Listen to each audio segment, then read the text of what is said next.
Ah, the American University. For several centuries, our universities turned out bold thinkers who changed the world.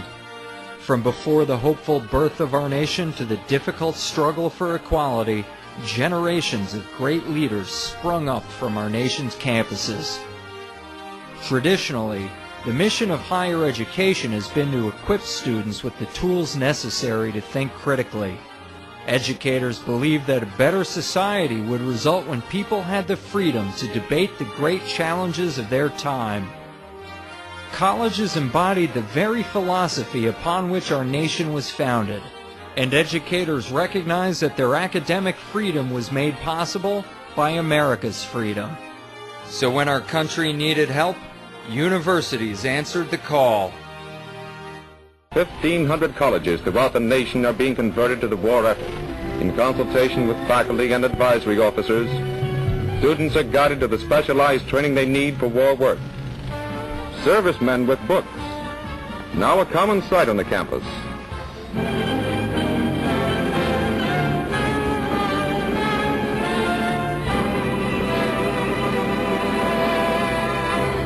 My, how times have changed.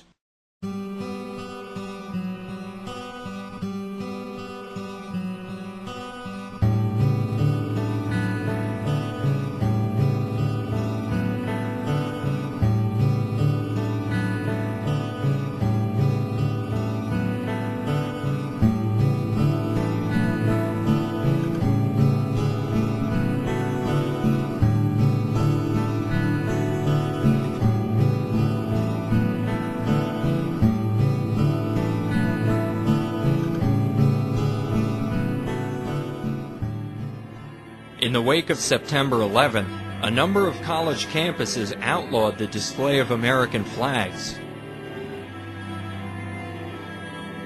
Lehigh University removed the flag from school buses and told employees that displaying the flag is not allowed. At Central Michigan University, school officials forced students to remove flags from their dorm room doors. Arizona State removed an American flag from a cafeteria over worries that it might offend foreign students. And at Holy Cross, a secretary was told to remove a flag from her desk. She was a friend of Todd Beamer, who was killed on September 11th while trying to retake a hijacked plane.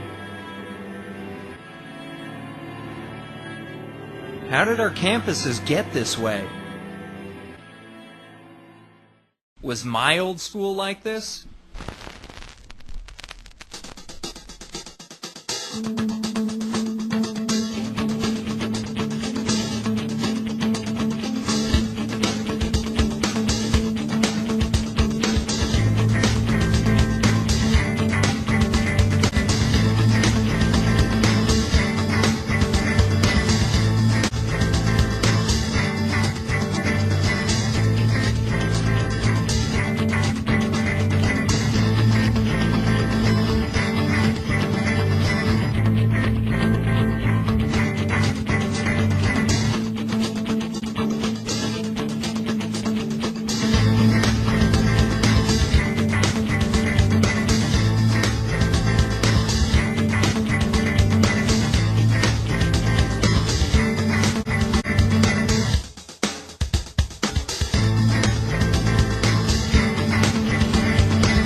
I decided to take a little road trip to Lewisburg, Pennsylvania.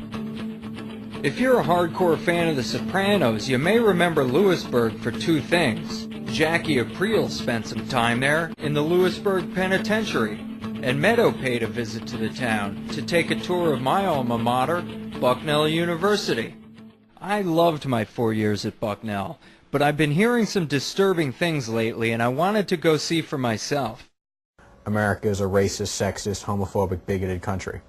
Has a lot of currency here. A lot of our students, I think, are unconsciously racist. A few administrators have written to the local papers saying that Some of us are racists. It's not conscious, so they don't really see it in themselves. People don't have any idea just how bad it is. Nobody wants to admit that they're unconsciously a racist. You hear all these things about, the evils of capitalism, blah, blah, blah. There are still lots of Marxists studying and writing and lots of journals and things within the economics profession. You never hear about the evils of communism. You never hear about the piles of bodies. Yeah, imagine your typical very wealthy Bucknell student taking a course which is a critique of capitalism and often saying things like, your parents are doing awful things to people around the globe, either indirectly or directly. Capitalism oppresses the individual. Marxism would empower the individual. We go through the basic ideas of Marx and then updates of Marx and some of the feminist and black feminist political economy and black political economy, which kind of starts with Marxism and then goes off in different directions from there. I'm an econ major. I've never been assigned Hayek. I've never been assigned Mises.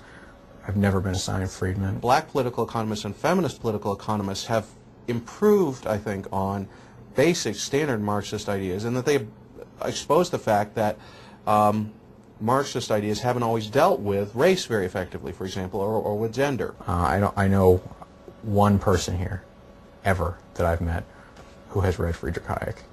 One person. Some of the most cutting-edge work in economics today is being done in feminist economics and in black political economy.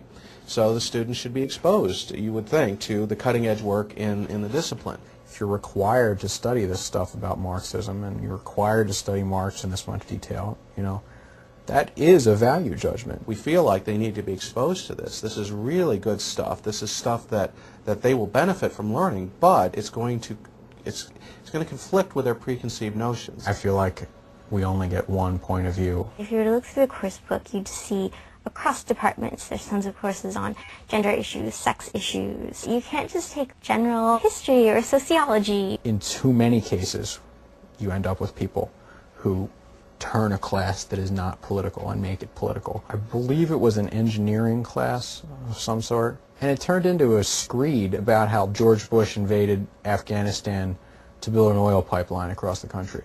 This was a professor who went on about it for 45 minutes in an engineering class. You raise your hand and be like, excuse me, professor, I disagree with you.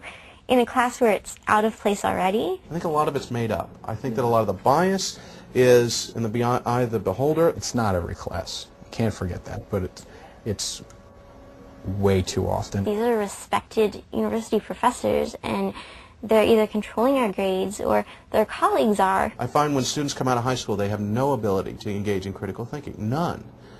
They are used to spouting back what teachers tell them. If everyone here who's in a position of authority and is supposed to be respected is seeing these things, then of course it's going to start to sink in. It's just breathtaking how one-sided things can be here. Our big danger is the trustees. Our trustees have made noises every now and then about interfering in the curriculum and making sure that we have enough different perspectives. You ought to want a full flowering of ideas and all viewpoints.